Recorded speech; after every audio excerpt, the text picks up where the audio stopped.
Hello and welcome to Books of Blood. My name is John, and today I've got a review of The House on Abigail Lane by Keelan Patrick Burke. This is going to be a pretty quick review. One thing I want to do is apologize for the lighting. The regular lighting source that I normally use for these videos, it broke, and I haven't had time to replace it. Hopefully I can get a replacement for it today and get the light a little bit better again, but for now I apologize. Anyway, I'm going to read the synopsis. This is going to be a really quick review. It's a pretty short read. It's only like 95 pages, so I mean there's no need to go in this big extravagant review for the book. From the outside it looks like an ordinary American home, but since its construction in 1956, people have vanished as soon as they go upstairs. The only clues, the things they leave behind: a wedding ring, a phone, an eye. In its 60-year history, a record number of strange events have been attributed to the house. From the neighbors waking up to find themselves standing in the yard outside, to the grieving man who vanished before a police officer's eyes. The animals gathering in the yard as if summoned, the people who speak in reverse, the lights and sounds, the music, the grass dying overnight, and the 10-foot clown on the second floor. And as long as there are mysteries, people will be compelled to solve them. Here, then, is the most comprehensive account of the Abigail House phenomenon, the result of 60 years of eyewitness accounts, news reports, scientific research, and parapsychological investigations, all in an attempt to decode the enduring mystery that is the house on Abigail Lane.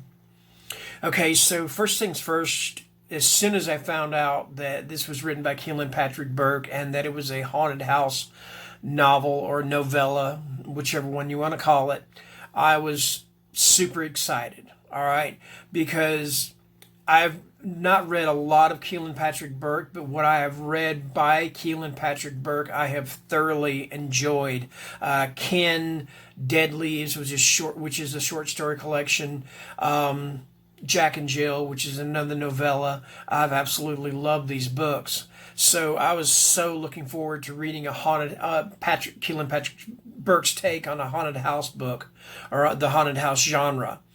But then when I found out that this is written in more of like a documentary style, eyewitness accounts and all that, I was a little bit disappointed because, truth be known, I usually like my haunted house stories to have, rattling things that go bump in the night, apparitions and all that stuff. But then as I got further into reading this book, I'm so glad that my expectations of that sort were not met, because the documentary or the eyewitness account feel of this book makes this even more terrifying of a haunted house novel, because it roots it in reality. I found myself caring for the characters, for the people that vanished. The first person vanishes, this black man that's working on the house, and he just walks upstairs, and next thing you know, he's gone. And then a little boy disappears a few years later, and just on and on with people disappearing. And they see, some of them are able, some of them, before they disappear, they kind of give like accounts of what they saw, and before they disappeared. Because they go, one person, she goes to the house to investigate it, and but then when she sees like a lighthouse, she sees like an ocean and everything, and this is all stuff that should not be there. One guy, before he disappears, he sees a clown, a 10-foot clown. They just see different things, and they always leave something behind. Like the black man that disappeared, he left behind his glass eye. The little boy left behind his shoes. Just different things, all right?